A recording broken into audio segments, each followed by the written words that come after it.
Hang on, I gotta take a kombucha break. Oh, matches!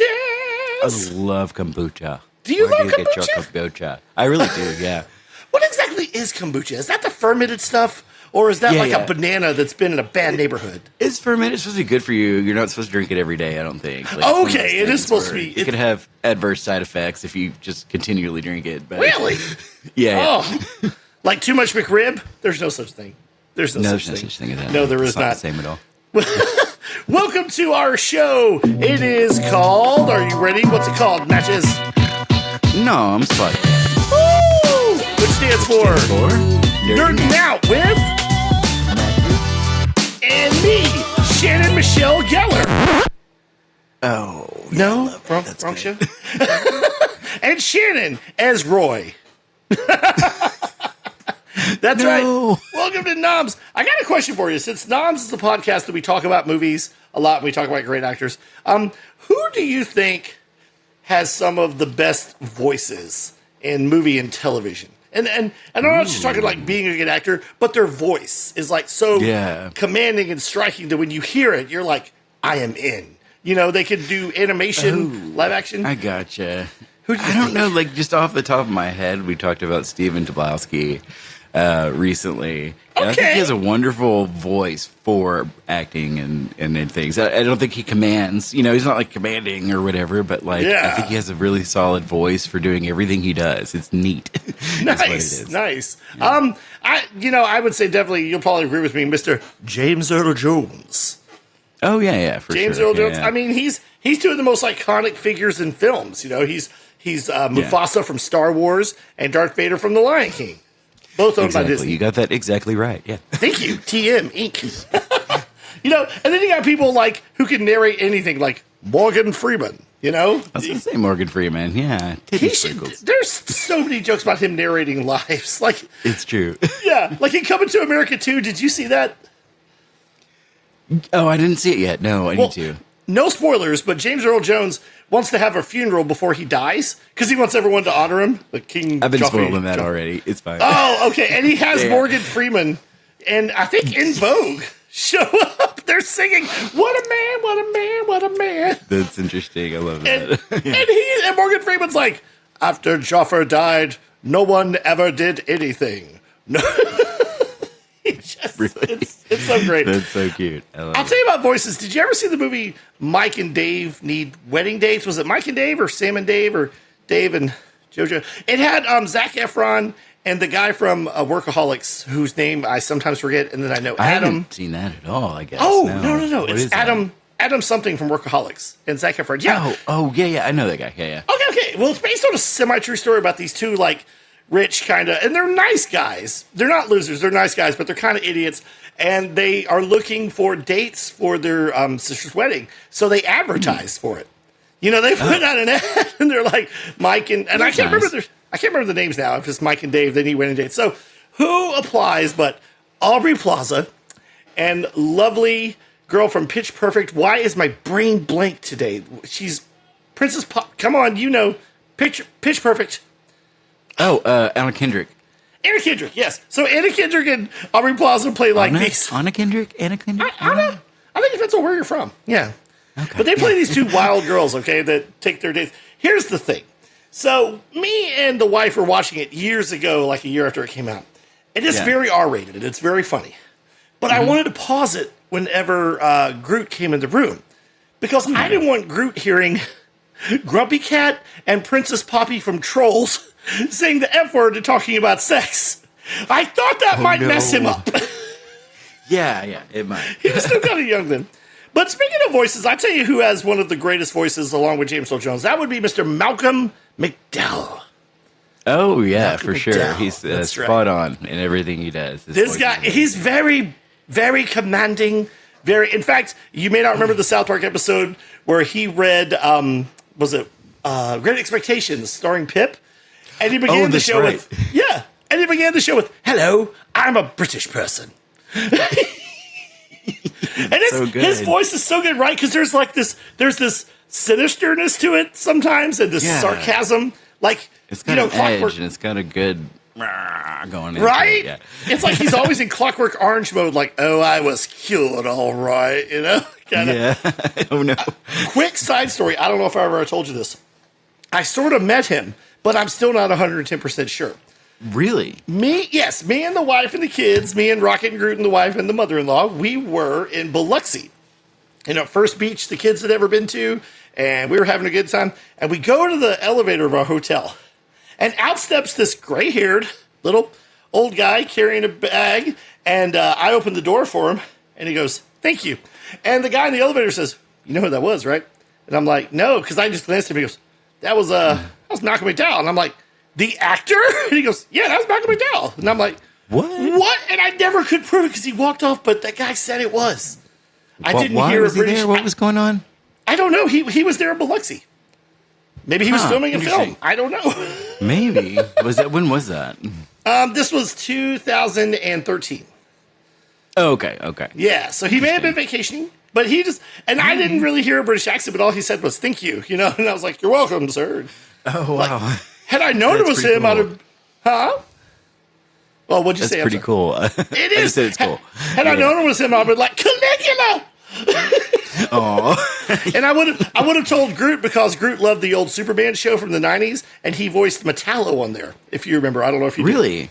Yeah. Yeah, okay. But speaking of Malcolm McDowell, why am I speaking of Malcolm McDowell? Why would I be speaking of legendary actor Malcolm McDowell?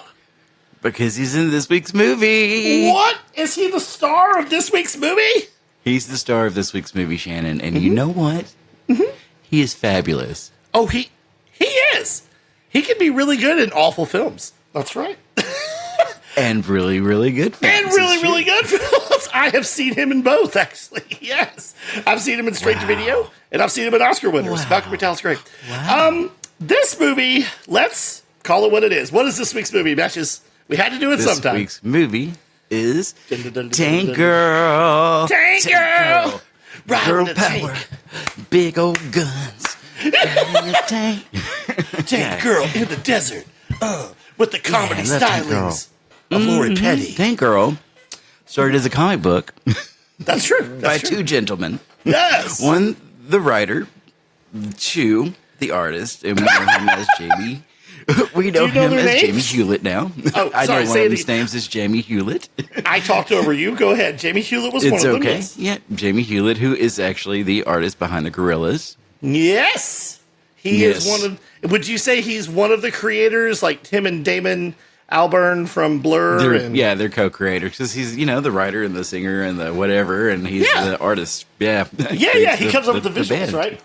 Yeah, that's right. What else do you know about the Tank Girl comic book, sir? I know that it was fun and weird. And a sexy drug-fueled ride through the Australian desert in 2033, I believe. Man, I don't know the year, movie but said 2033, but I don't know about the comic book. Yeah, it's basically a punk rock. Well, I would say the movie tries to be like a punk rock Mad Max, with a little bit of Spice Girls in it before the Spice Girls were, with some like pop kind of flavor to it. I guess. Yeah. The comic was started off colorful.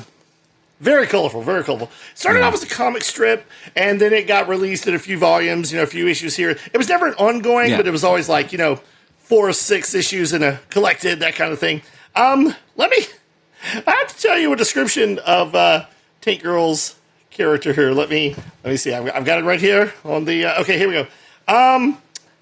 Tank Girl, she is prone to random acts of sex and violence, hair dyeing, flatulence, nose picking, vomiting, spitting, and more than occasional drunkenness. She also has the superhuman ability to outrun any ice cream van, even Mr. Whippy. That's right. That's her superpower. That's what she says. Yes, exactly. So the comic was basically it's a tank. anarchy. It doesn't go very fast. I'm just saying. It's a tank. That's right. She commands a tank. It was like an anarchy punk rock kind of. It didn't surreal, obtuse. Like I think they died a few times in the comics, and it was more. It wasn't like, say, a superhero comic or even like Sandman, or like Watchmen. It was like you read it and you go, huh. I'm not saying it was bad. It just had a lot going on and didn't make a lot of sense. Yeah, a lot of R-rated humor. And they had to, as Hollywood does, make a movie of this. Or at least try to. So they were so ready to make a movie out of this. Yeah. Oh, yeah. And being Hollywood, and being the fact that they couldn't just film the comic as is, they had to sort of give it a plot and streamline it a little. Maybe. For sure, yeah. Yeah, the comic creators did not have a good time with this movie. They participated. No. And they helped Yeah, along. they did. And we're gonna talk about that a little bit. It is directed by, I'm gonna attempt her name, Rachel Talalay. Talali. Come, Mr. It's Taliban, just make a Rachel bad Talali. movie. Huh? We're just going to say Rachel Talali, because that Talali. It flows is off the tongue better. Talally. Do you know what other gems she directed besides Tank Girl? Ooh, they're gems? Do tell, Shannon. Oh, I'm sorry. I didn't put my air quotes I do up. remember one was, Freddy's Come on. Dead, I think. Yes, was the it that one? Supposed to be the final Nightmare on Elm Street, the sixth one. Yeah. The one that we all thought was really funny when we were teenagers.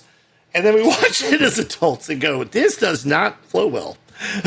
Oh, yeah, true. It's fun. It's fun. She also directed Ghost in the Machine from 1994 about the serial killer who dies and could somehow go into the internet, which was the early days of the electricity. It was, it was pretty. Yeah, pretty I remember that movie. Okay. Yeah. So this might be her best movie.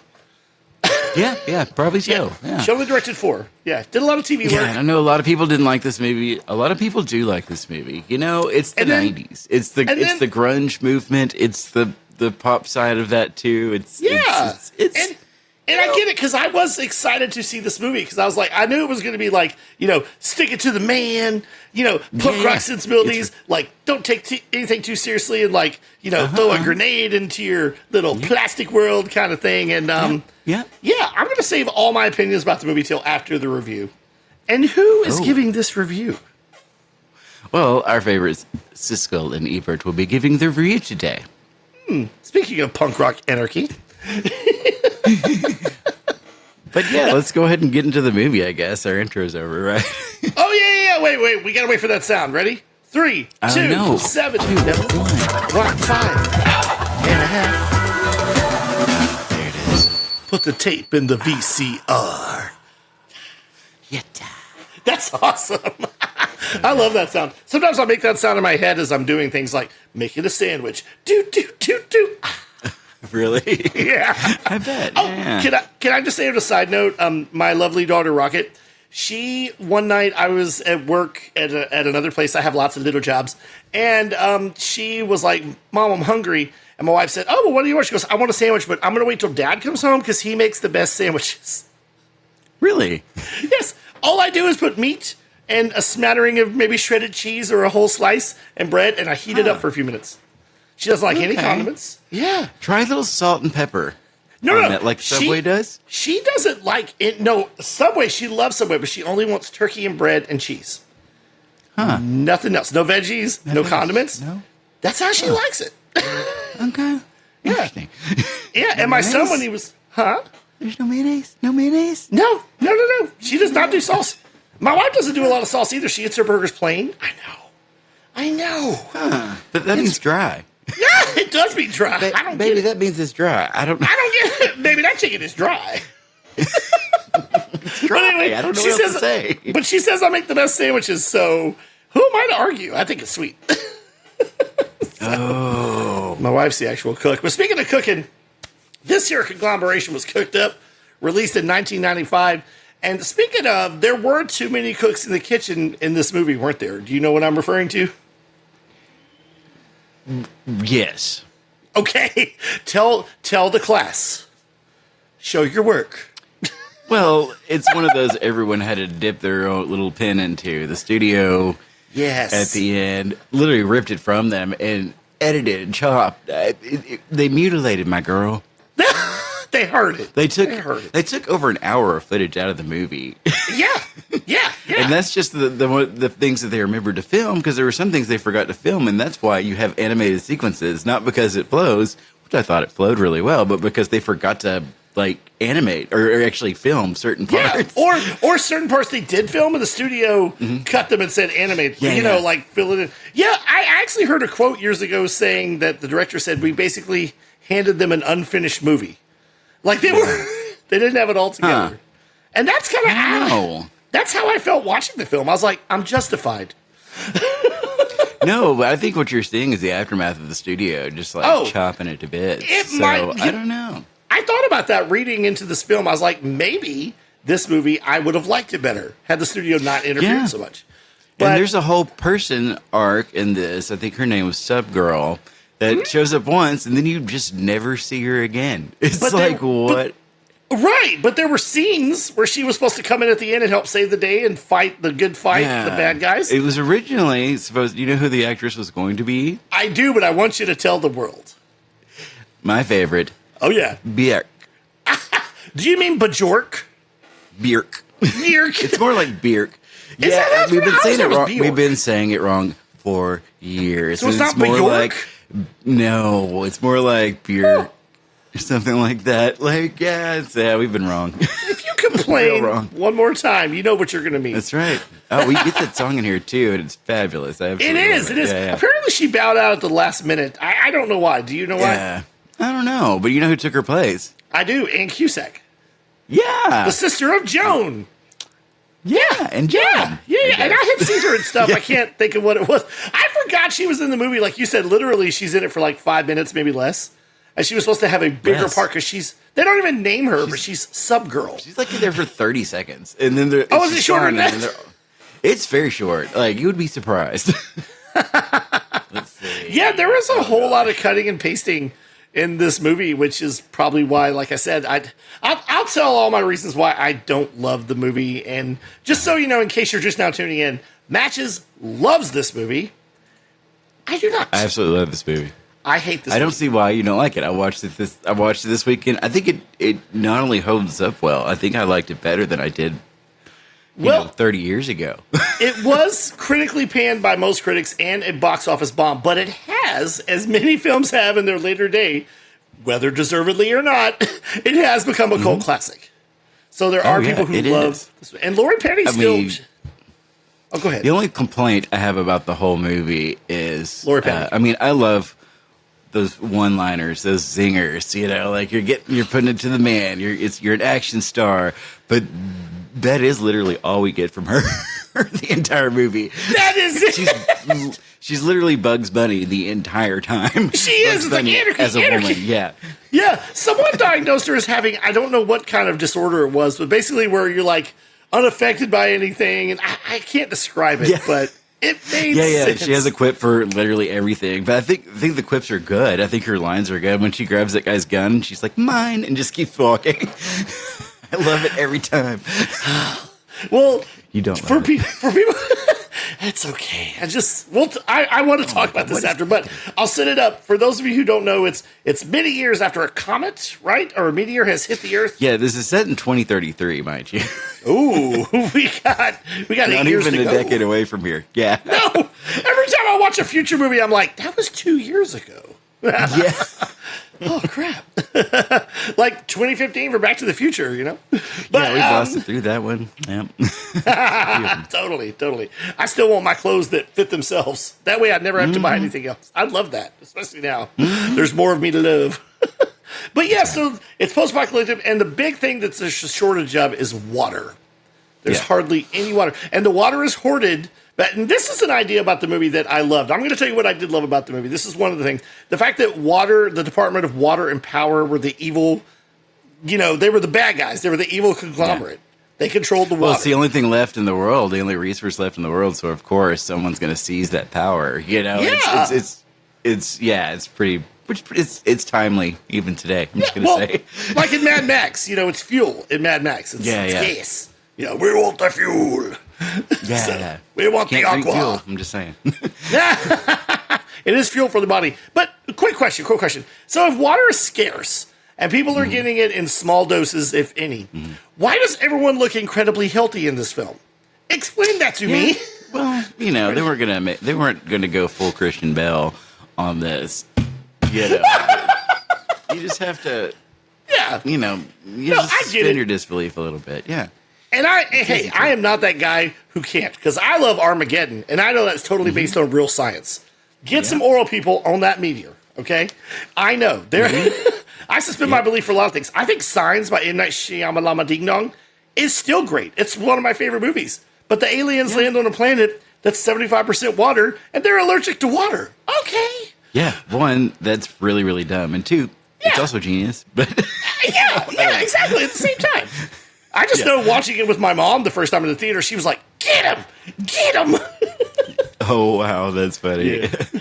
Well, speaking of getting him, what did they say? ready? Batter up or something like that? No. He says in the movie, he says, swing away, Meryl. Swing away. And sometimes I'll text my mom that. I'll text my mom that sometimes. Like, hey, Mom, swing away, Meryl. Swing away. Nice. Well, speaking of swinging away, are we ready?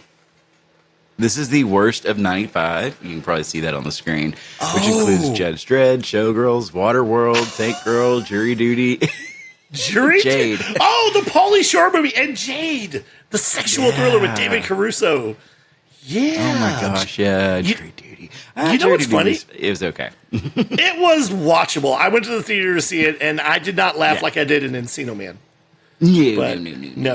You know, Pauly Shore's movies, like, descended with laughs. Like Encino Man and Son-in-Law, hilarious. They're not the greatest movies, but they're so funny. And then In the Army Now was like, oh, okay, you're still laughing. And then by Jury Duty, you're like, are we done with Pauly Shore yet?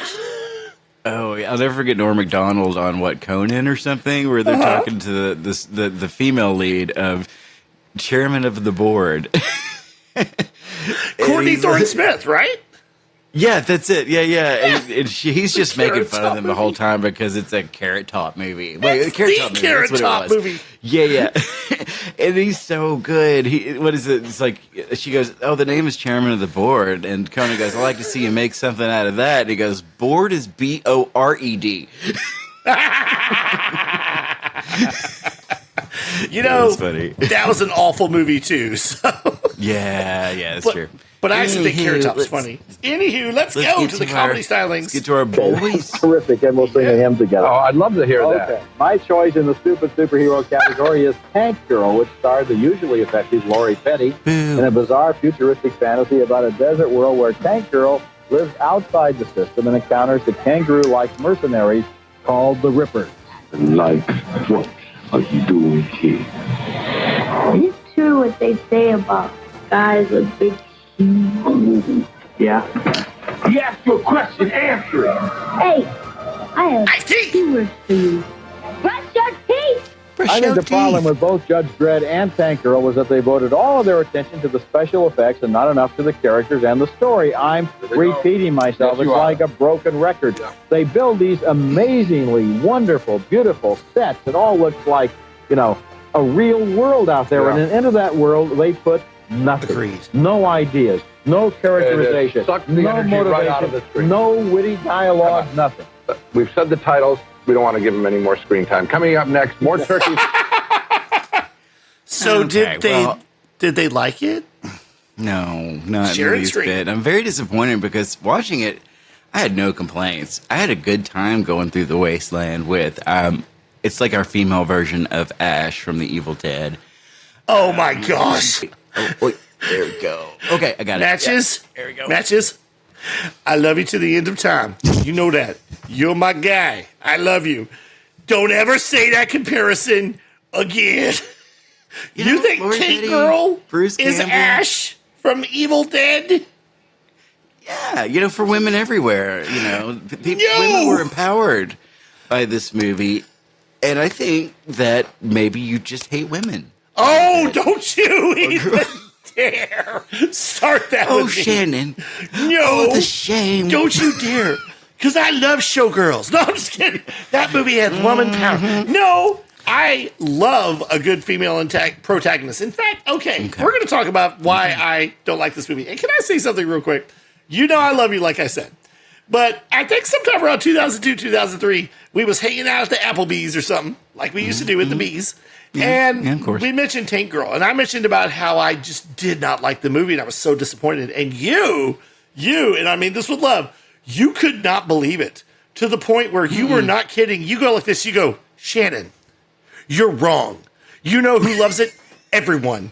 Do you know who disagrees with you, Shannon? Everyone. You literally looked at me and said, everyone disagrees with you, Shannon. Of course you remember that because it was pretty horrible. I'm so sorry. It's okay. I was laughing, but I was like, everyone? The Pope? Why? You are so serious about defending this film. And It's just so fun. I don't the thing, here's the understand. thing. I just don't. Naomi Watts, come on. Okay, Jeff Cooper, yes. Again, there are some things about this movie that kind of work. I'll tell you, okay, I was very looking forward to seeing this film. Even though the critical reviews were bad, I was like, that doesn't matter. I'm going to make my own opinion. It looks kind of fun. Now, here's the thing. I'm going to tell you guys something you may not have realized from listening to this podcast. I don't love Lori Petty, and I don't mean that in a rude way. There are just some actors and actresses that rub me the wrong way. Now, I can watch her in good movies. Like League of Their Own is great. And she's a villain in League of Their Own. So there you go. And a bit, yeah. And in Point Break, and I love Point Break. It's a guilty pleasure. Point Break is a fun movie, okay? Now, Keanu Reeves... fantastic in that. Well, Keanu Reeves has to go rescue his girlfriend from Patrick Swayze and his gangsters. But then I was like, oh, it's just Lori Petty. Don't worry about it, Johnny Utah. Oh, come on. How can you hate someone like that? It's she's quirky, she's funny. She's got a high-pitched, fun voice, and she's crazy. That's why she got this part, was she was just crazy enough to maybe pull it off. And during the reading, during the first time she read the script, she said out loud, she goes, ha, I am Tank Girl. And I was like, her. That's cute. Spot on. I just don't like, it's her voice. It's the way she's all like she looks like she's always chewing gum, like, I'm spunky. And I love it. Yeah, I get that. And like I said, I was looking forward to it. I was like, okay, we're going against the system. We're going to, strong female lead. This is going to be great. Sounds like you just hate Lori Petty enough to hate this movie. And there's that's just it. Had it been another actress, maybe. But the film isn't put together well, in my opinion, either. It's pretty put together well. You got your bad guy. He's a very good bad guy. You got Malcolm your McDowell. To him. Well, journey back to him. There's a lot going on here, and I like it. The Rippers are great, storytelling. Tell me what you like about the film. Oh, yeah. No, okay. Like the creature effects. Story? Yeah, the creature effects are great. Yeah. Done by Stan Winston, and you probably know this. Yeah. You probably know that Stan Winston is a genius, okay? American Werewolf in Paris. If he did that alone. Yeah. Right. But he is a special effects creature. Yeah, it's a creature genius. Well, his company did the effects, and Rachel Talalala was afraid that they had a small budget, and she was afraid they weren't going to be able to afford them. So Stan Winston's group cut their usual fee because they were having so much fun designing the Rippers and designing. Are you serious? Yeah, they said we'll do it for half or scale. Whatever. Wow, that's cool. Yeah. So and it shows because the Rippers, who are, for those of you who don't know, half kangaroo, half dude mercenary men who were created by this guy named Johnny Prophet. And they're also, fighting against water and power. They're a little bit more violent. They don't kill the good guys, but they do kill a lot of water and power soldiers. Yeah. And, I thought it was funny that, was it Booga, the one that she hooks up with? Jeff Kober. Was a dog? Yeah. Yes! It was a dog, and he was such a good boy. They let him be a kangaroo man. Yes, their DNA is from, so Reggie Cathy plays, is it DT or... DT, yeah. DT, yeah. The leader, it's DT. DEETE. It is. And he was once Jack Kerouac. He was the DNA of Jack Kerouac. Oh. Which is why he's always doing poetry, man. You dig? Oh, I missed that somehow. Okay, that's cool. Oh, yeah, when they're explaining. Because Booga explains that he was a dog. I was a dog. Yeah. Okay. And then, that's funny. I didn't know that. Okay. And then Ice-T, of course, is everyone's favorite gangster rap kangaroo. I love Ice-T. He was getting lots of good roles then. And it's funny because they said, who did you used to be? And he's like, I used to be a cop. Yeah. Which is funny because that was the kids these days know Ice-T as the cop from SUV Law and Order. Looks like we got a bad seed. Right. But this was the first time I guess he ever played a cop. Because he didn't start playing cops till like the mid to late 90s. Yeah, that's true. That's there you go. He was old Johnny Prophet himself.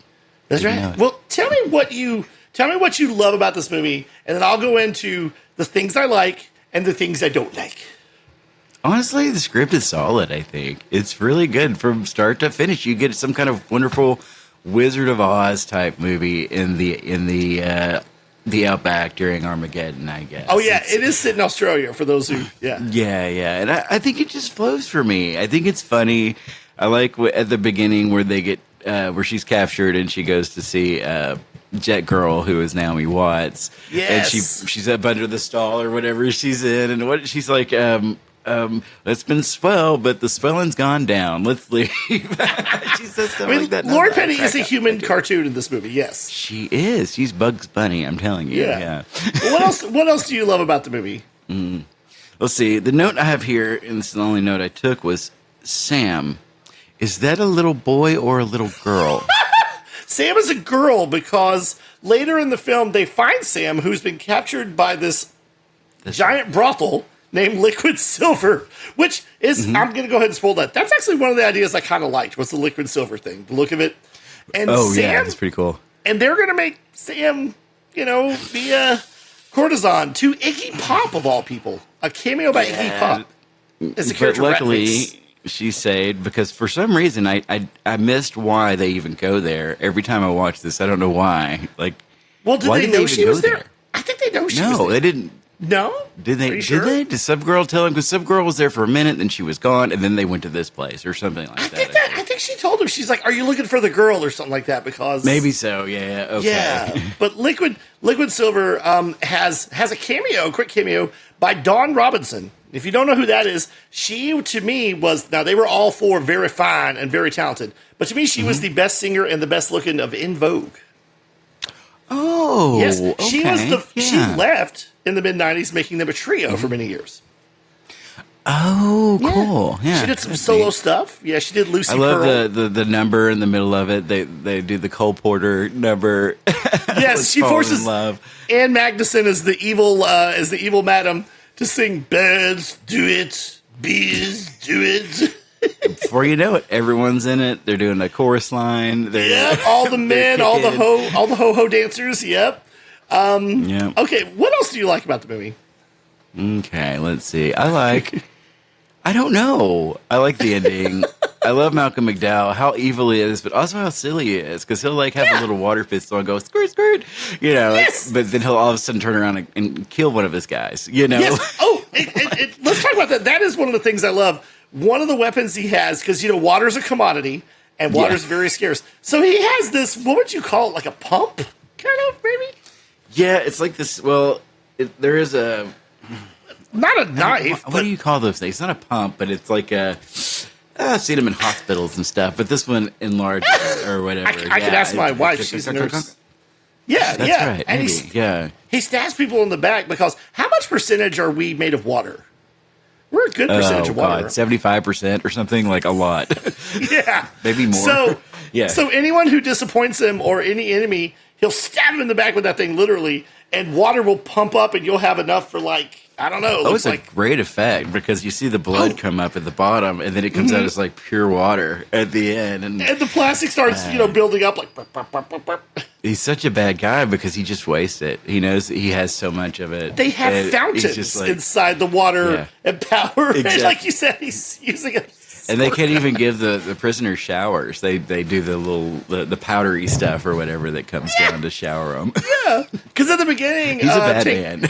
Yeah, well, Tank Girl's part of these. They're not really rebels because they're not really fighting water and power, but they're stealing water, so they're kind of off the grid, in the middle of the desert. Her gang of people and her boyfriend, played by Brian Wimmer, who the only thing I remember him from, besides being a pretty boy, was China Beach, the show. Really? Yeah, he was in other things in the 90s, but that was the two things I remember. Okay, yeah, I didn't recognize him. So, he didn't last long. He was good. He was fine. Yeah. He didn't last long. No, none of those people did. You think it's a good movie, and you, where's the first time you saw it? Or when? When and where? I think we rented it. I'm not sure. I know an ex-girlfriend of mine was obsessed with it. We watched it a lot. And I loved it. I thought it was good. Yeah. That's great. I just want to reiterate, I love a good female lead, okay? So quit joking, okay? I don't want to get letters. Okay. I love a good female lead. Here's the thing. This whole movie depends on the comic timing and charms of Lori Petty. And I still... And I was like, she nailed every quip. I'm just saying. If they were all quips, she nailed every it one with the spaghetti noodle. What did we even... She was so... I couldn't believe watching this again that you would hate it this time. I was like, thought maybe... I told my wife, I was like, I'm going to watch it, and maybe I'll like it better. And I still felt the same. But I remember the things I like about it. So I'll tell you the first time I saw it. It was the fall of 95. I was home from college for a weekend, and I decided to rent, and I'm like, I'm going to rent Tank Girl. I can't wait to watch Tank Girl. So I'm watching Tank Girl, and I'm like, oh, yes, it's going to be fun. Oh, yeah, backward down. Okay. Oh, good. Camel. Yeah, woo, there's a water buffalo. And it keeps going on, and this was the mid-'90s. So in the 90s, especially the early to mid-'90s, they used a lot of what they called the MTV effects, like the quick cuts, the swerve, and it had all these animated sequences, like you said, which some were forced by the studio and some they had to do because they hadn't filmed anything. Yeah. And at first I was like, oh, that's cool, because I'd seen Natural Born Killers, and I'm still on the fence about that movie. And I thought, okay, this will be a cool arty thing. And then it keeps doing it and keeps doing it for so long that I'm like, where is the movie? And keeps doing what now? The animated sequences. It keeps the animated sequences. Like it gets cloying in movie. It gets cloying and annoying after a while. You're like, we might as well not have filmed it. We just animate it. No, I like the animated parts. How do you feel that way about the animation of this movie? I don't understand. This is something that you would generally love, I feel like, but I don't know what's happening in your brain. Pick a lane, man. Are you animated or are you live? No, you can't be Roger Rabbit. Animation mixed with live action. We love Scott Pilgrim doing shit like that. I love Scott Pilgrim. I love animation mixed with live action. Who Framed Roger Rabbit is one of the greatest films of all time. Yeah. And I still couldn't believe Bob Hoskins was British. Yeah, he did so good. Yeah. But so I read this movie and I'm watching it, and it's just, it is not working for me. I'm giving it my full attention, and it's just the way it moves from one place to the other. It doesn't flow well to me. Like I said, the animated sequences are jarring, and they don't help. And Lori Petty is just one annoying one-liner after the other. And I get it. That's what she's supposed to do. She's supposed to be a human cartoon, a quip machine. And it's just like, it's so bad. I could not wait for it to be over. And then like the Rippers, I was like, oh, that's kind of cool. And then her and Booga get together. And by the way, there was apparently a post-love scene they filmed with, I don't want to say it exactly, but a prosthetic. I think they made a Ripper penis. Yes, they cut from the, because technically they're men, even though he was a dog. But it just wasn't working to me. It was just, it all came out. This movie is rated R. See, I forgot that, and then I heard what? Well, there are 3 F words towards the end, at least one from Ice-T, but they're only towards the end. It's not. But back then, you could say that a few times in PG-13 movies. Well, or whatever. just one time. Remember? What? One time in a PG-13 movie. I thought it was later, but they said like you get 1 or 2. No, you just get 1. Okay. Because when you got 2, they would either censor it or make it up. Remember Planes, Trains, and Automobiles? Perfectly PG-13 film. Mm-hmm. In fact, PG, except for that one scene. But there was lots of F words in that, right? Yeah, because it was rated R, Planes, Trains, and Automobiles. Oh, it was R. That's right. Okay. Yeah. By the way, we've done an episode on that. Go look back. Do your history. Yeah. So, yeah, it just didn't work for me. It left a bad taste. I hate to say this. It left a bad taste in my mouth. I was mad that I had spent the $1.99 to rent this film. And I know you love it, and I'm not trying to insult you. The opposite is true. Like, everything you said, but the opposite of that is how I feel. I'm going to go with I'm Rubber, You're Glue. Maybe watch Tank Girl. That's the end of you. No. I'm going to watch it again when this is over. I love it. I've got it on right now, and I'm trying. I will tell you, I wrote down the redeeming qualities of this movie. The things that I did like about this movie.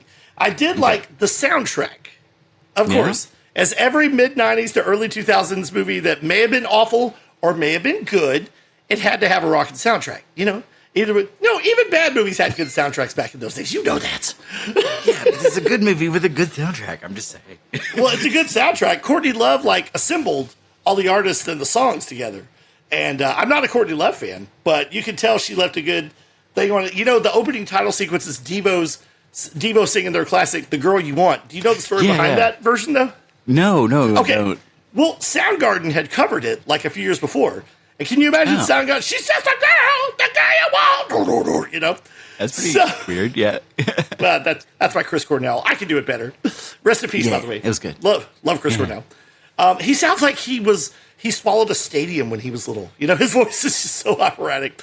So Devo re-recorded it like Soundgarden did.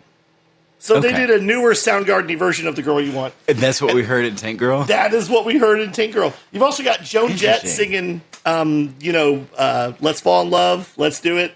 Duetting with, who'd she duet with? I wrote it down. Dang it. I can't remember, but it's a good version at the end of the movie. Yeah, she was originally supposed to duet with the guy from Bad Religion, but the record labels wouldn't let him. Yeah. Oh, wow. That's kind of cool. I can't remember. Oh, it was Paul Westerberg of The Replacements that she ended up duetting with. Oh, that's cool. I love The Replacements. Indie fun fact. Cool. Yeah, good soundtrack. Scott Weiland's first solo effort. A group he dubbed the Magnificent B-Words. I don't know if you remember that. Mockingbird Girl. Oh, that's him. Okay. Yeah. Okay. Yeah, you can hear his voice very much on the movie. Yeah. No, there's some good songs in it. Okay, there's other good things I like about it. I wrote it down again. I like the fact that Bjork was almost in it. The score by, I don't know how to say his name, Graeme. Graeme Revel? Sure. Graeme? Yeah. Yeah. Well, he had done the Crow score, so I was like, anything he touches is great. Okay. Some of these shots were just gorgeous, I thought. In HD, they've enhanced it. And I think Ebert's not wrong. Yeah, the sets were great. Yeah. The effects were great. The water and power thing, the water pump, the rippers, Malcolm McDowell's performance, Naomi Watts' performance is great. This is way before, I feel like the first thing I saw her in was The Ring, but obviously it was Tank Girl. Okay.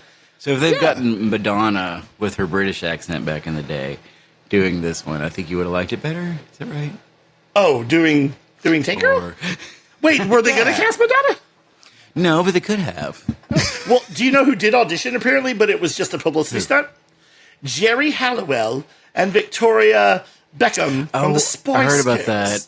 And Baby Spice, maybe. They said maybe. 2 years before they made a baby. But they said it was a publicity stunt. So I guess they were on their... Yeah, they weren't really serious. They looked really young. With the soft pictures of them there. Yeah. You saw that. I was about to say there's some footage of them. Yeah. No, it just... There's a few things that I like about it. But if Lori Petty is trying to sustain the whole film, look, there are some actors I can watch in anything. Like Patrick Warburton. I love Patrick Warburton. He's hilarious. Yeah. Paul Rudd, Bruce Campbell, Danny Trejo. They could be in awful films, and I will love them. Okay, these are all Sunday school answers. I feel they're all. It left a bad taste in my mouth. This movie made me upset. I did not like it. I wanted to like it so much. I was down with the whole in your face crazy quips because I love those kind of characters. I feel like sometimes I'm that character. Maybe not as cool, but you know what I mean. Like say anything. I had a good time with it. I think it's great. I'm glad you liked it. I don't like it, and I'm sure. Let's say half our listeners love it, and half our listeners think it should be buried in a time capsule, never to be opened again. Because if it does, it'll be like the Ark of the Covenant burning through the crate. Yeah. How do you feel about it at home? Comment below. We're ready. We can take it. Do you agree with me or do you agree with Matches? And I'm glad we did this episode because this is the first movie we are really divided on, But we're best friends. This is one that I'm going to champion over even Siskel and Ebert not liking it. I just think it's that good. It really is. I was watching this and going, how can no one like this movie? I just think it's a wasted opportunity. Again, I love Anna Kendrick in anything. There are some actresses and actresses I can watch. Lori Petty, I can watch movies with her in. League of Their Own, Point Break, that may be it. I was not a fan of Cadillac Man. That was her first movie with Robin Williams and Tim Robbins. Oh, and I don't think I ever saw that one. It was when Robin Williams was doing not wacky characters, but still serious comedy characters. Yeah. It was okay. I remember. Yeah, it's just, and I'm sure Lori Petty as a person. What's that? I remember the box art. Cadillac Man. Yeah. Oh, yeah. Like the camera zoomed in on their faces kind of, and their bodies were kind of elongated. Something like that. Okay, I don't know what I'm saying. Point is, this is no offense to Lori Petty herself. Her and her brother Tom are wonderful together. No, I think Lori Petty, I'm sure she is a nice person, and I bet she's fun, and I bet she's cool. Yeah. I just don't like her in movies. Same with Miles Teller. I don't know why I don't like Miles Teller. Oh, wow. I can watch stuff with Miles Teller. That you have some movie. Hot takes. Shannon. Well, some real hot takes. I'm just saying. It's not him. Now, it may be the fact that he was in that Project X movie. Anyone involved in that movie, I think I could just leave. That was a bad movie. Really? Was it not good? No. I heard it was very good. I was told by a guy that was about 10 12 years younger than me is like, it's not made for you. You're old. You know, and I was in my mid-30s, and I'm like, well, maybe it's not because I like good movies. Yeah. And I like bad movies that are so bad they're good. Pootie Tang is wonderful. Yeah. And Pootie Tang's terrible, but it's wonderful. Like I said, Tank Girl has some things, but I would not just watch this movie on my own. You know? I just, and like you said, some of the quips to me are funny. Like, say some of your favorite lines and quips. You've already said some about the swelling and. Oh, gosh. Let me think. You think of them and then you get put on the spot. And it's like, let me find some quotes there. God. I'm just getting you to do that so I can write the rest of my review. Yeah. Well, like when she's fighting Malcolm McDowell at the end, and all of a sudden she starts doing Muhammad Ali. She's like, I'm so pretty. I'm so pretty. Yeah. You know? Or then when, like, that guard, as they're taking her away for the first time, and the guard tries to assault her, and she breaks his neck, and everybody throws the guns at her, and she goes, what? Yeah. Yeah, that's good. What was the one where she was leaving the room with Malcolm McDowell, and she was just like, it's a great place with a, you know? Oh, yeah. Crap. Well, see, and I usually like that kind of character that no matter what their situation, they're still like, I'm a smart aleck, you know? And I love that. Yeah. Groucho Marx. I can't find anything that's appropriate. Let's see. I don't know. I just, like I said, if it had been another actress besides Lori Petty, maybe. That's weird to me.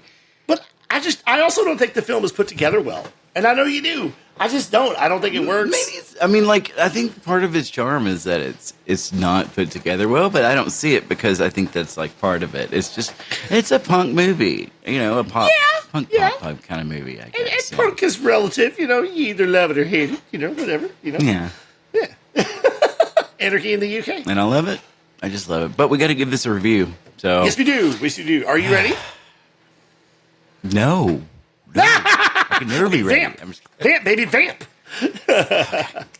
All right, so do you want me to go first? I don't care if you want to. Okay. Now, don't be mad at me, because we are still best friends, even though this is a film we don't agree on. I don't even think I can give it 1. I give this movie 0.5 liquid silvers out of 5 liquid silvers. Seriously, okay. This movie, you like so much of it. And this movie isn't even a guilty pleasure to me. Like John Carpenter's Vampires, if it's on, I'll watch it. And it's not a great movie. No, it's not a guilty pleasure because it's a pleasure. Yeah. I just like, if it was on and someone in my house wanted to watch it, I would watch it with them. And like you said, it is great to see Naomi Watts in one of her first early roles. And I'm going to say this, and I don't mean this rude. Naomi Watts is pretty, but I've never found her like, va-va-voom, you know, like Jennifer Love Hewitt type, you know, beautiful, except for this movie where she's a brunette that wears glasses. Yeah. My wife is a brunette. My wife is a brunette that occasionally wears glasses.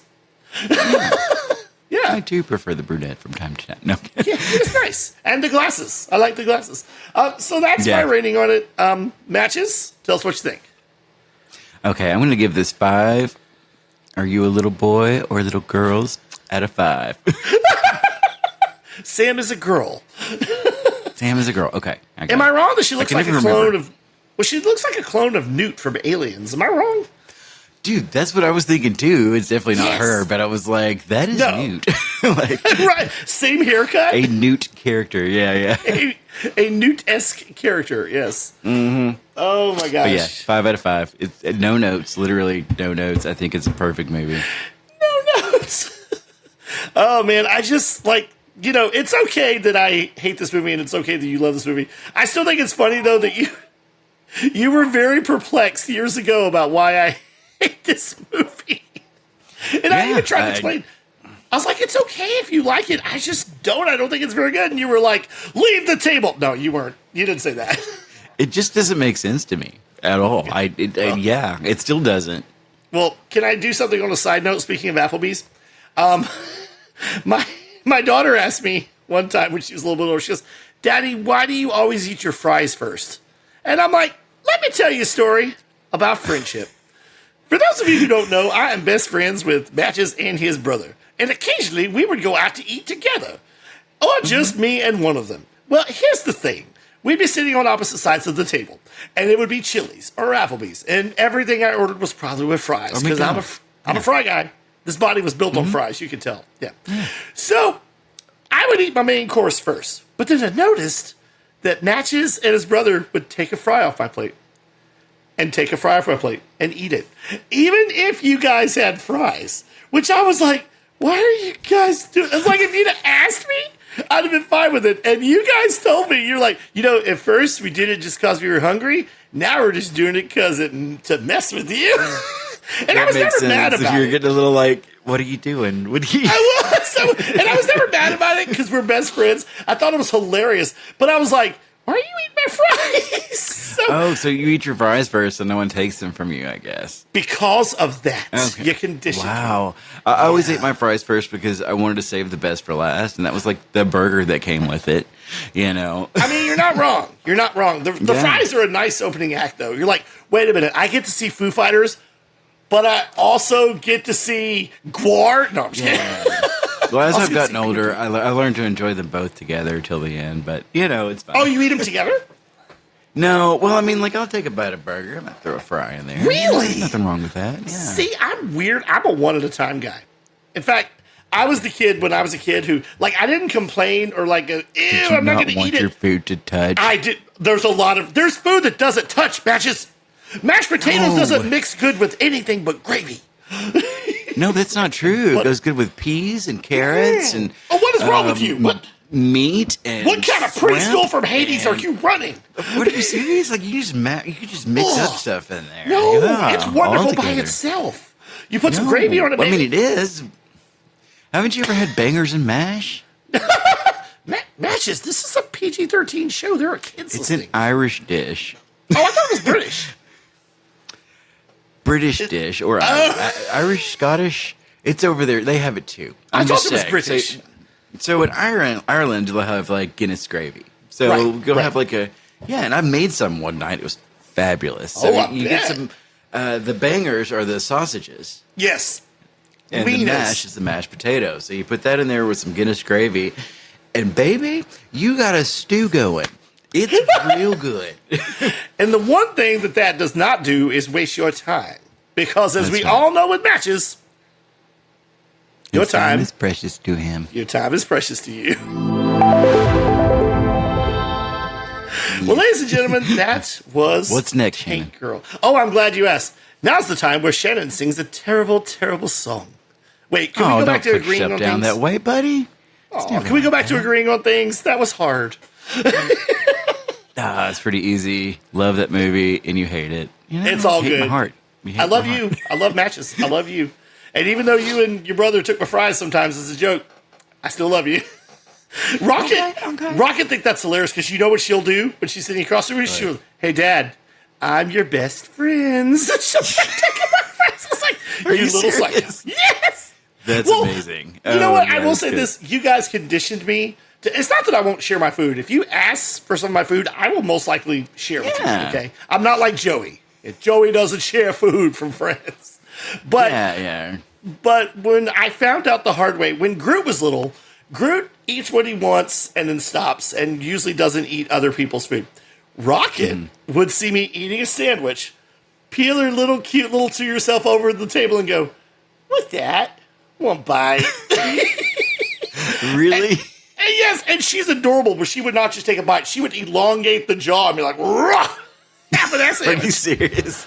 So I learned early on just to go ahead and share with her and get her one. But I digress for a living. We can cut that in post. It's fine. Yeah. Oh, I love that story. Don't cut it. It's great. It's good. I know it's good. It's good. Don't cut it. You're good. So what is this part? This is the part where I do a silly song. That's right. I do a whittle song for the podcast. Yes, I do a theme song for the podcast, or I try to. Sometimes they go well. Yeah. And tonight, it's going to go excellent. Are you ready? Oh, good. I'm ready. Hey, yeah. Let me ask you: are you wearing flame retardant clothing? No. Is it cold in your room? No, I'm very hot. I'm dying. Oh, that's good. That's good because watch out. You might get what you're after. Reviews, baby. Matches and Shannon got 'em with Siskel and Ebert too.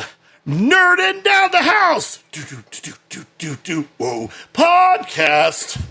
Knobs has the wacky hijinks and laughs. Cool like a polar bear on ice rink. Lost Boys, Grig, Gremlins, and Stripes. Nerding Down the House. If you like Keanu Reeves, Patrick Swayze gets extreme. Gandalf in the Shire. Knobs Podcast is what you need. Hannibal Lecter takes the knee. Run from Michael Myers. Wow. Nerding Down the House. Oh, that took a lot out of me. That's my lord, my word. Woo. So, what'd you think? Did I pass the audition? That was amazing. Was it as good as Tank Girl? Oh, butt! There's your butt. I knew you'd show me your butt. No, I'm always gonna. I know you like to pretend that you wrote these songs yourself. I did. The melody is. I got to give Talking Heads some credit today because I just love them so much. Oh, dude, David Byrne, Talking Heads, genius. You know, I only recently in the last few years found out he was on the Spectrum, which makes so much sense to me. Yeah. Okay. Yeah, isn't that crazy? Yeah. I love it. I mean, I can see it. I never actually heard him talk. I think he's been in a couple movies, like in the early 90s, maybe. Like he helped make a movie and then stopped. Yeah. But no, I didn't realize I grew up with so many Talking Head songs, like playing on the radio in the background or in movies. Till I got older and I'm like, that was Talking Heads? Oh, that was Talking Heads. Oh, I feel that. Yep. Yep. First time I heard Burning Down the House was an episode, I think, of Miami Vice, where at the beginning there's this arsonist, and he is literally burning down the house. Whoa, that's and cool. they're playing it. So I always associated that song with arson. Yeah. Okay. Yeah. I'm picking up what you're putting down. Like us, it's hot. And now, ladies and gentlemen, the part of the show you've come to love and come to hate less. It's time. It's our favorite bit. We didn't do it last week, but we're going to do it this time. We didn't. No. Yeah. It's time for that. We didn't do it for the David Lynch special either. And no, did we but forget? Did we not do it for the David Lynch We haven't special? done this for a few weeks. No, but we did it for Groundhog Day. Did we? Did we do it for Groundhog Day? I don't remember. Ned Ryerson. We had to. We had to have done it. We did it semi-recently. But Well, anyway, in case you're wondering I digress. I do too. In case you're wondering what we're babbling about, this is I'm going to sing it like Lori Petty. You ready? Okay. The video movie corner. Movie corner pick of the week. Okay, thanks, Pat. So the video movie corner pick of the week is where we highlight a film that we have seen that either was not reviewed by Siskel Ebert at the time, maybe it came out before their show, maybe it came out after, maybe they didn't touch it, maybe it's recent, but we liked it, and we want to tell you to give it a chance. Do you want to go first, or do you want me to go first? I'll take it this week. I'm ready for this. Good, because I got to find my caption. Go ahead. It was between two movies this week, but I'm going to go with the newer one, and that would be Robert Eggers' Nosferatu. Is it streaming? Is it? It's streaming on Peacock right now. The extended cut is. You can also watch the regular version if you want. I watched it last night. It was not what I expected at all, and that's why I recommend it. I think because he doesn't... They kept what he looked like a secret. If you still don't know... I'm torn. I'm honestly torn about it. Yeah. I'm going to have to watch it again. I still don't know what he looks like. Yeah. You're going to be pleasantly... Well, I don't know. It's not like the old movie like I expected it to be. Not I thought it was going to be like a... Yeah. I expected something like that, but with maybe a twist. But I didn't get that. But I'm happy with it. Like, I think everyone did a good job. Willem Dafoe is a standout here as the... Van Helsing type character. Yes. I can't remember what his name is. Van or something like that. But he's not Count Orlok. Yeah. But I thought the casting was just because he was in Shadow of the Vampire. Yeah. Yeah, that's really good. Yeah. And in this, he's more, he's not really a dimwit. He's actually a very Sherlock Holmesy type character. Like, he gets the context right away. He knows what they're fighting. And you're like, wow, that guy's brilliant, because all he has is like a few small context clues. You know, he's just kind of listening, and he hears he's all into the cult and that kind of stuff already. So he's gotten into alchemy is the thing, and he's just he's trying to line the stars right just so he gets his gold out of coal or something like that.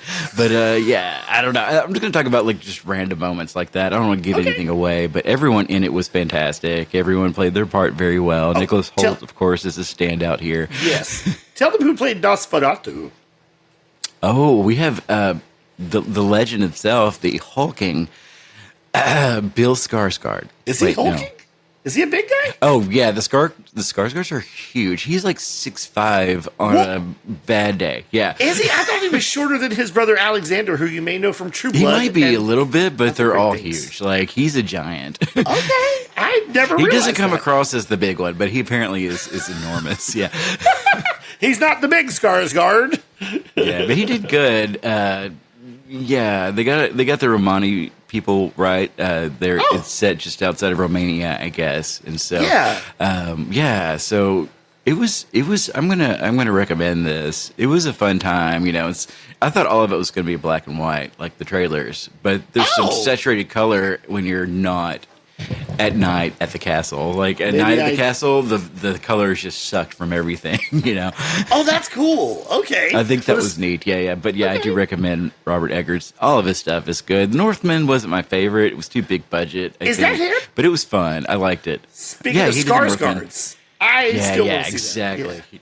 It's a good movie. It's fine. But it's not The Lighthouse. It's not The Witch. It's yeah. You mean the VVH? That's how I pronounce it, because that's how the it VVH, yeah. The VVH. Yep, love that movie. It's wicked. It's so wicked. I love that. Lighthouse especially is one of my favorite movies of the last decade, I guess. Yeah. But he did this well. He did it differently than I thought, and that's why I thought I was not expecting any of this. I think it was done very well. Yeah. I was going to ask, because this is the third, I think, official version of Nosferatu. There was the original one in 19... way 20s, then 30s. I don't know. Maybe earlier than that. Black and white. Earlier than that, yeah. It was supposed to be. It was ordered to be destroyed. It was ordered. It was found to be so evil they ordered it to be destroyed, and some copies made it. Thankfully, or we would never have this. Yeah, for real. Well, I mean, I can see, even though it's a silent film, I can see how it scared the teetotal creepy crap out of people. Back then people were like, that's evil. That is the devil I'm looking at. He is in this room. You have captured Beelzebub on film. I would have shit myself, I'm sure. I'm serious. I would have pooped my pants. I mean, that's the mark of any great movie. Yeah. This movie was so good, I couldn't get out of my chair. There's always that story about the first time they made a moving picture, and it was the train coming at them, and everyone's like, oh my God. Yeah. Not true. Not a true story. Apparently, it didn't go down like that, but it's a nice story. I thought it was the guy on the horse, according to Nope, but maybe I'm wrong. Oh, really? I don't know. Yeah, I don't know. That's what Keke Palmer's could be both, says. but yeah. People are just jumping out of the way because the train's going to hit them. So you recommend Nosferatu? I do. There's a couple of parts I think that didn't work for me, but overall, it's a solid movie, and I do recommend it. Yeah. I think the first remake was in the late 70s or early 80s. Yeah, it was Herzog. Is that right? Or was it Werner Herzog? That is a really good movie. I only watched it the first time last year. So that's worth very seeing. Good. Okay, it's worth seeing. Yeah, it's a very good Nosferatu movie, nice. Which is it's Dracula, but for copyright reasons, they used Count Orlok, Nosferatu, different names for these characters, but it's the same thing. Okay, so he's not Dracula in this, but I think in the first remake he's Dracula, right? I don't know. Am I confused? Well, let me think. No. I think he's Count Orlok in that one as well. They don't say Nosferatu, I don't think. But okay. Let me ask you this: the part where he flips the light switch on and off in the Krusty Krab, is that in the movie? Because that is one of the most frightening parts of the film. Yeah, I don't think so. The hash slinging. They might have had a little bit of an homage to it at some point. Wait, seriously? Because that would be awesome. Well, I had to watch it again, and look for that, because I wasn't looking for it. I was laying down, I was chilling, it was a fun time. I was snacking. I got you. They caught me snacking.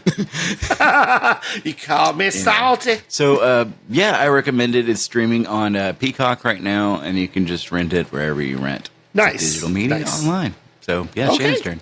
Go. Well, my video movie pick of the week is not a vampire movie, but it doesn't suck. You like that? Yeah. Now, this one is unfortunately not free anywhere. It's rent or buy on some streaming sites. And this movie is a movie that maybe a lot of people haven't heard of because it wasn't actually a theatrical movie. It wasn't a theatrical movie. Yeah. It was a made-for-TV movie back in the day when TNT was actually in the business of making good TV movies. They made a lot of Westerns, but they also made a lot of good movies. You may remember Keith David would do the voiceover, the best movie studio on television, TNT. Oh, yeah. Remember that? Right, yeah. This was a little gem from 1999 that, like, I love some Westerns, more modern day, like Young Guns, Tombstone, you know, that one with Ed Harris. I think he did 50 of them. But this one is really good, and it is called Purgatory from 1999 on TNT. It's a TV movie. It is a very good film. It stars the man with 1,000 credits besides Danny Trejo, Eric Roberts, as a bad guy. His name is, I wrote it down, it's Blackjack Britton. And he leads a gang that also has the actor Peter Stormare, who you may not know by name, but he is the Russian guy in Armageddon. You all a bunch of cowboys. Peter Stormare? He's great. I don't know what his accent actually is in real life, because he always plays an accent in everything. He's in that very unsettling, kid-friendly movie 8mm with Nicolas Cage. Remember that one? Oh, I remember that one. Yeah. We would have saw that for some reason. Ooh! We did not know what we were in for. It's fine. It was okay. No, it's a good movie. It's just dark subject matter. You know? Yeah. I watched it with my mom, and and she kind of liked it, but she's like, "Oh, this is dark," you know. Pretty dark. I will say this: Joaquin Phoenix does have one of the funniest lines in the film, not on purpose. They're asking for the films in Spanish. He's like, "Película de snuff, película de snuff." Oh, anyway, that's funny. So Peter Stormare, what's that? Back to yours. Oh, sorry. Yes, Peter Stormare is the second in command. Okay, so it's a gang that robs a bank and kills some people, and they take off and they try to go hide, and they find this backwater town that's literally in the middle of nowhere that they just come up on. And the town is it's a nice little town full of really nice people. They have a saloon, but no one carries any guns, even the sheriff. No one goes in the saloon that lives in town. And they all go to church when the bell rings at least once or twice a day. And the young character of Sonny, played by Brad Rowe, who looks like a bit of a Brad Pitt mixed with the guy from Dazed and Confused. You know, the lead guy? Oh, yeah. I forget their names. Yeah. They're brothers. But anyway, so he's not a bad guy. He's just, I think Blackjack is his uncle, and he gets roped in, literally. And so he's not really a villain, but everybody else in the gang is bad. And they notice that everybody in town is real nice. And he starts to notice that some of the men in town and the women look familiar. Like maybe they look like the people he's read dime novels about. Like, hey, is that Doc Holliday? Is that Billy the Kid? Is that Jesse James? I won't spoil too much, but turns out the name means a lot because the town is basically a purgatory town where these old gunslingers and outlaws have come for a second chance. But they can't commit violence, they can't drink, they can't curse much, and they have to go to church. And they wait their time and work their sins off to go to heaven. But unfortunately, Eric Roberts' gang is not beholden to those rules. So, that sounds interesting, actually. It's a really good movie. I don't know if I told you about it when I saw it, but I love this movie. Like, the weekend it premiered, I watched every night. It was on all 3 nights. Yeah. Oh, okay. It's called Purgatory. Okay, I was looking at Peter Stormare here.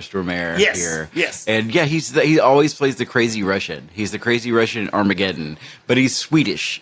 Is he Swedish? Oh, yeah. He also was really great for 5 minutes as Lucifer in the Constantine movie with Keanu Reeves. Remember that? Yes, he was. Oh, that movie I think still holds up. It's one of my favorite comic book movies, I think, of all time. It's really good. Even though Keanu Reeves is not British or blonde, like, the hardcore fans of the characters wanted him to be, who cares? Yeah. This guy was in a lot of things, like literally. Peter Stormare, he was in Point great. Break. He was in Entourage. He was in Monk. He was in just a lot. Let's show a picture. That's cool. Yeah. I love that. We're going to have to show a picture after all that, but I love that guy. He's amazing. Usually plays a villain. I think he was in, what was the movie? The movie's coming out, but the video game. Oh gosh. And Until Dawn. think he plays is he Until in that Dawn. movie?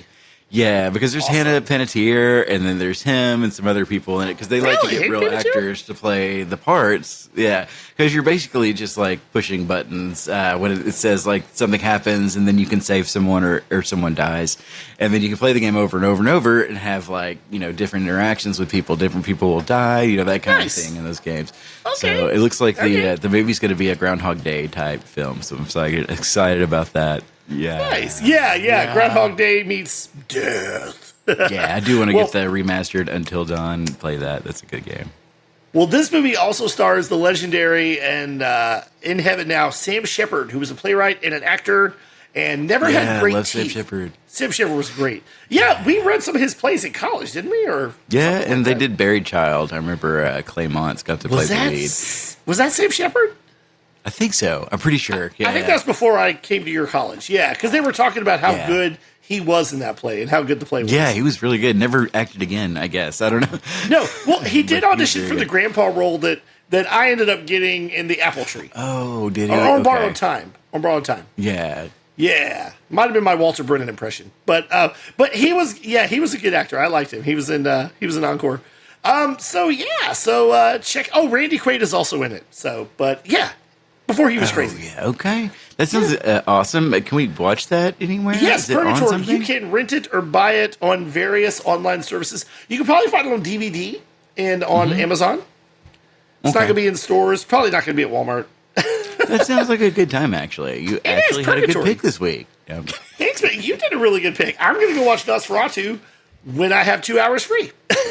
Awesome. Yeah, that's true. Even the extended cut, I was like, what is the extended cut? Like 4 hours? No, it's not. It was like a 2.5 hour movie still. 4 minutes. So it's not extra, that long, but it's epic. No. It was over before I was like, oh, wait, I thought we were going to turn off like halfway, and then we were all of a sudden at the end. I was like, oh, that wasn't so bad. Well, sometimes when a movie's long, but it's good, you don't notice, like the Batman. Yeah, and this was just different. I don't know. I got some Scorpion King vibes toward the end. But of what? Nosferatu? I need to go back and watch to make sure I saw what I saw. But I don't know. It was so good. Y'all it's so good. Are you referring to the fact that the studio ran out of special effects money and made The Rock look like a video game character? Well, no, not exactly, but it kind of reminded me of that. Like, because it's like, wait, is that even his face anymore? Or is that CG? Like, Mummy Returns? Oh, I got you. Okay. Yeah. Well, I'm not CG for sure. Yeah, I think toward the end they went a little CG, but it's fine. You can't really tell except for you can. Nice. Well, I think we both had very good video movie corner pick of the week.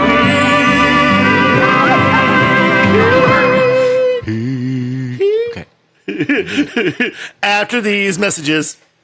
And scene. We'll be right back.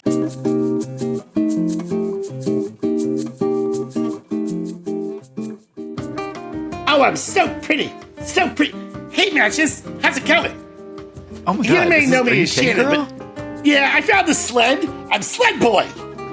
I'm Sled Boy now. Sled Boy. And I found these that makes mutants. sense. Yeah. I found these mutants in the Australian desert, and they're awesome. They're these little mutants. Wow. They will tear you apart, but they're so cute. Are these your desert friends? Yeah, I'll let one of them talk. Hello, Matches. It's good to see you. My Tuscaloosa, because I came from Tuscaloosa. Aren't you just Pumbaa from The Lion King? No, it hurt that my friends never stood down when, and all the Where's shame. Nathan Lane? I just want to can I talk to Nathan Lane? Yeah, I'm right here. Nathan Lane. Why do I always have to save your... Hi, Those are my Nathan. It's Ripper nice to meet friends. you. I'm a huge fan. Thank you. This one actually is Australian. Oh, yeah. Bluey. Yeah. Or, actually, okay, so, funny thing about this, so someone, when my daughter was little, she loved Bluey, and she wanted Bandit. And I don't even know if they make a Bandit plushie, so someone got her a second Bluey because they thought it was Bandit. And you know what? And you know what Rocket said when she opened it? She said, I'm going to call you Bandit. Aww. You can be Bandit if he wants to be, yeah. Heck yeah. Oh, hey, I was going to say something about the Rippers. Oh, yeah, the Rippers are like they're like tearing people apart. And I did not mention the cool special effect where Malcolm McDowell loses an arm and gets his face shredded, and they bring him for a tiny part. One of the most iconic I don't say small time, character actors of all time, like Danny Trejo, like Bruce Campbell, Mr. James Wong. Oh, they do. I forgot. Yeah. He was, I forgot he was in this movie. He plays a doctor who does some radical experimental surgery. Yeah, he says, what does he say? All the king's horses and all the king's men couldn't put Humpty together again, but they didn't have what I have. Or something like that. Yeah. So he basically gives Malcolm McDowell a hologram face. Remember that? That was kind of cool. Yeah. That was really unexpected. He was like, I can hurt you, but you can't hurt me, which is not true. We found out. Yep. She does deactivate him at the end. So she does the water thing, and he's like, blah, blah. Yeah, I love it. Well, that was our Tank Girl extravaganza. We're going to have to find a movie that I love that you hate. That I know you hate Scream. Yeah. You hate Scream 2. No, I don't hate it. It's just not good. You still okay? Well, that's how I feel about Tank Girl. It's very linear. They did our boy Randy wrong. It just didn't hit any notes. They were just like trying to get something out there. You know, everyone in the theater that I saw it the first time went, no! Oh, yeah.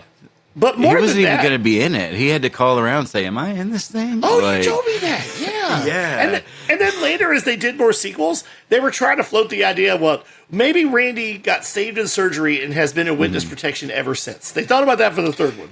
Yeah, I don't understand why they didn't think of him, because he was a breakout in the first one. He was the most beloved character of the whole thing. What were they thinking? As I have told Groot and Rocket both times I've shown them, this is everybody's favorite character. Dude, yeah, he's awesome. I love him. Yeah. He's not my wife's favorite character. Hers is Gale Weathers, which doesn't surprise me. I see it. Yeah. I mean, Gale's solid. You know, at first she had her problems, but she really tried. You know, she becomes more likable, you know, as he goes on. Yeah, she does. Yeah. Yeah. Too bad they killed off Meatloaf. I'm just kidding. Warren. You know, that guy, that actor. Love that guy. Oh, wow. Yeah, so that was our Tank Girl. You know, there's some movies that I'll tell you this. There's not a lot of movies that I have a lot of disdain for. There are movies that I'm like, well, that didn't work, but this part of it works. And so if Tank Girl is on and you're at my house, I'll watch it. Awesome. Or if one of my family members wants to watch it, I'll watch it. Yeah, they should. It's a fun movie. It's a good time. Yeah. It's Although my wife sassy, says... Sexy. My wife says she's never seen Jaws, but she says she doesn't want to watch it with me because she doesn't want to see me doing this on the couch. Oh, yeah. Lifting your feet up so he doesn't get you. Hey, Jaws is under the sofa. You laugh, but he could be. Have you seen Jeff the Land Shark in Marvel Rivals? No, my son's playing it at this moment. I can hear him through the wall. Really? Again!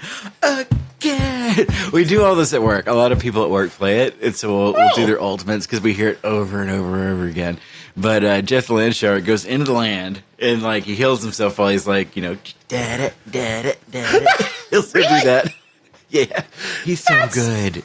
Oh, he's cute as heck.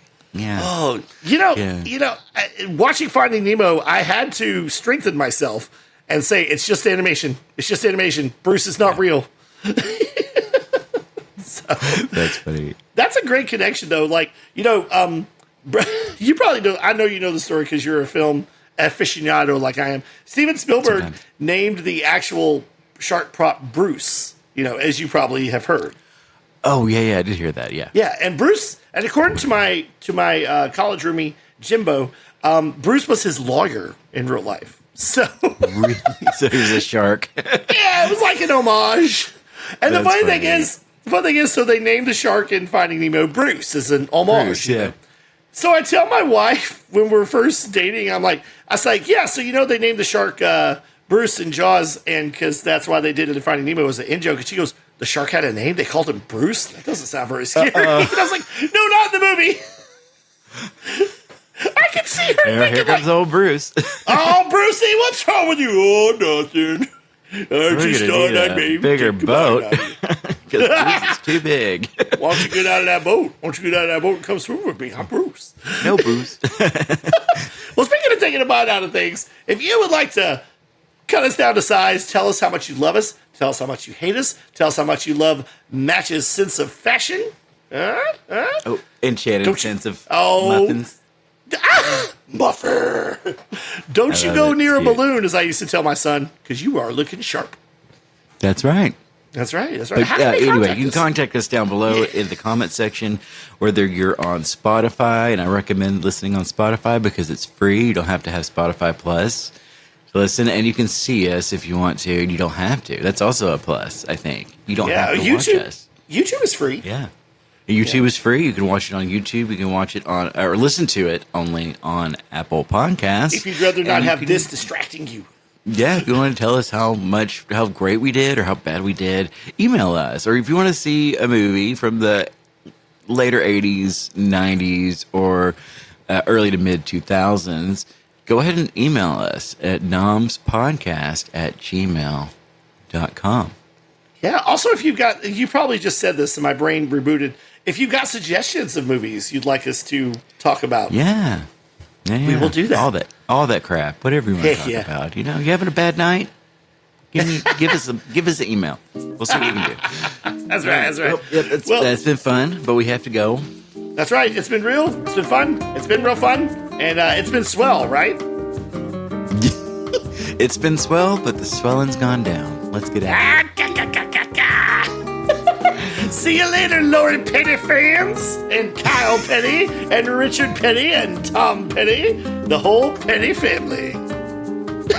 She's no relation. I don't. Okay, yeah. I don't think. Well, Richard and Kyle are racing legends. Okay, woo.